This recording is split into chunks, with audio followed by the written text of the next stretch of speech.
সাধারণভাবে যখন নির্বাচনের প্রতিদ্বন্দ্বিতা হয় তখন একটি দল অনেকগুলো প্রতিদ্বন্দ্বী প্রার্থীর মধ্যে কয়েকজন বিজয়ী হবে, হয়তো কিছুজন বিজিত হবে।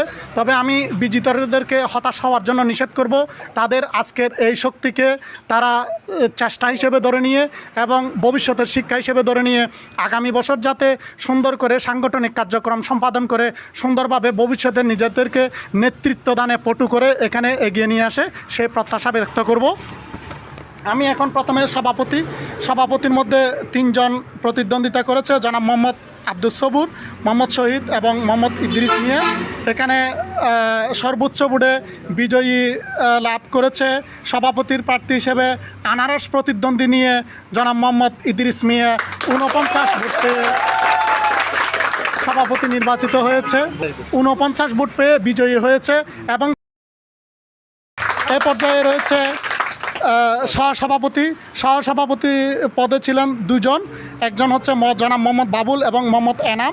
এখানে সর্বোচ্চ ভোট 66 ভোট পেয়ে বিজয়ী হয়েছে জনাব মোহাম্মদ বাবুল চেয়ার প্রতীকে।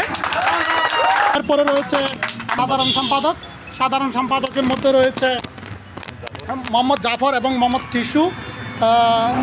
এখানে অত্যন্ত প্রতিদ্বন্দ্বীভাবে জনাব মোহাম্মদ জাফর হরিণ প্রতীক নিয়ে উনি 71 ভোট পেয়ে বিজয়ী হয়েছে। এবং এরপরে হচ্ছে সহসাধারণ সম্পাদক পদে প্রার্থী ছিল 2 জন, একজন গোলাপ প্রতীক নিয়ে এবং একজন বই প্রতীক নিয়ে। আমাদের 59 ভোট পেয়ে বিজয়ী হয়েছে মোহাম্মদ ওয়াসিম, সহসাধারণ সম্পাদক গোলাপ। এরপরে রয়েছে সাংগঠনিক সম্পাদক কলম প্রতীক এবং প্রজাপতি প্রতীক। এখানে আজকের রেকর্ড সংখ্যক ভোট পেয়ে 81টা ভোট পেয়ে জনাব মোহাম্মদ শাহাদাত বিজয়ী হয়েছে। এরপরে সর্বশেষ প্রচার সম্পাদক পদে রয়েছে 2 জন, একজন হচ্ছে মোহাম্মদ ইলিয়াস সাইকেল প্রতীক নিয়ে এবং মোহাম্মদ রিজওয়ানুর রহমান তুহিন তালা প্রতীক নিয়ে। এখানেও প্রতিদ্বন্দ্বিতা হয়েছে। এখানে 67 ভোট পেয়ে বিজয়ী লাভ করেছে সাইকেল প্রতীক নিয়ে মোহাম্মদ ইলিয়াস। তাদের আরও 2 জন প্রার্থী রয়েছে, একজন হচ্ছে অর্থ সম্পাদক মোহাম্মদ ফরহাদ, যার কোনো প্রতিদ্বন্দ্বী প্রার্থী না থাকায় বিনা প্রতিদ্বন্দ্বিতা বিজয়ী হয়েছে, এবং ধর্মীয় সম্পাদক মোহাম্মদ আব্দুল মান্নান, ওনার পক্ষেও কোনো প্রার্থী না থাকায় বিনা প্রতিদ্বন্দ্বিতায় বিজয়ী হয়েছে।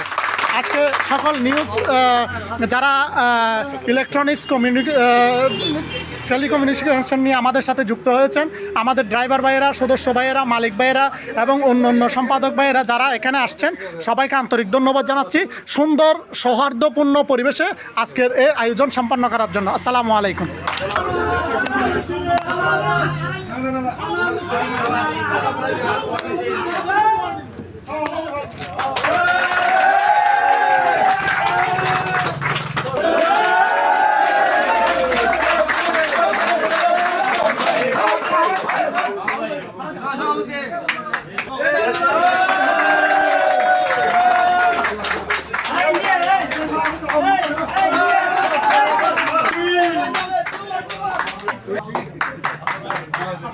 আমাকে সবাই আজকে আবার জয় যুক্ত করে সভাপতি পদে ভোট দিয়ে জয় যুক্ত করছেন। আমি দেশবাদ বিদেশ যারা দেখতেছেন এই লাইভটা, আমার পক্ষ থেকে সবাইকে আন্তরিক ধন্যবাদ জানাই। যেহেতু আমার সবাইকে মিলে আমার আমার সুর ভাই, আমার বাকি সবাইকে নিয়ে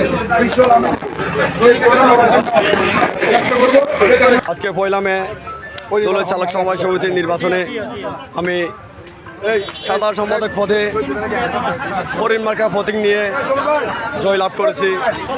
প্রবাস থেকে যারা আমাকে মূল্যবান ভোট দিয়ে এবং দেশের থেকে যারা আমার মূল্যবান ভোট দিয়ে আমার সহযোদ্ধা ভাইয়েরা, আমি তাদের কাছে কৃতজ্ঞ থাকবো এবং আগামীতে আমাদের চালক সমবায় সমিতির পাশে থাকার জন্য সুযোগ করে দিয়েছেন। আমি সর্বোচ্চ দিয়ে চেষ্টা করব আপনাদের জন্য কিছু করার এবং সমিতিটাকে সামনে এগিয়ে নেওয়ার জন্য। এবং আমাদের 2 নং দলের ইউনিয়ন পরিষদের সম্মানিত চেয়ারম্যান সাহেবের সাথে কথা হয়েছে, হয়তো আমরা অল্প কিছুদিনের মধ্যে ওনার সাথে আলাপ করে সমিতিটাকে সরকারি রেজিস্ট্রেশনভুক্ত আওতায় আনার জন্য আপ্রাণ চেষ্টা করব। নতুন প্রজন্মকে নিয়ে এবং যারা আমাকে ভালোবাসেন, এত ভালোবাসা দিয়েছেন, বিপুল ভোটে আমাকে জয়লাভ করিয়েছেন, আমি তাদের কাছে আবার কৃতজ্ঞতা জানাচ্ছি। আমি ওনাদেরকে একসাথে নিয়ে সমিতিটাকে এই সামনের দিকে এগিয়ে নিয়ে যাব। আমি সকলের সহযোগিতা কামনা করি। আর আমি আবারও জানাচ্ছি এখানে সকল টিভি এসেছেন, আলাপ টিভি, আপনার এই SS টিভি, 71 টিভি, আমি ওনাদেরকেও ধন্যবাদ জানাই। আমি ওনাদের মাধ্যমে দেশে এবং প্রবাসে যারা আছেন সবাইকে আমাদের খবরটা পৌঁছে দিতে চাই। দলের চালক সমবায় সমিতির চেয়ারম্যানের একটা প্রতিষ্ঠান আছে, ওই প্রতিষ্ঠানে আজকে ইলেকশনের মাধ্যমে আমরা বিজয়ী হয়েছি। সবাই আমাদের জন্য দোয়া করবেন।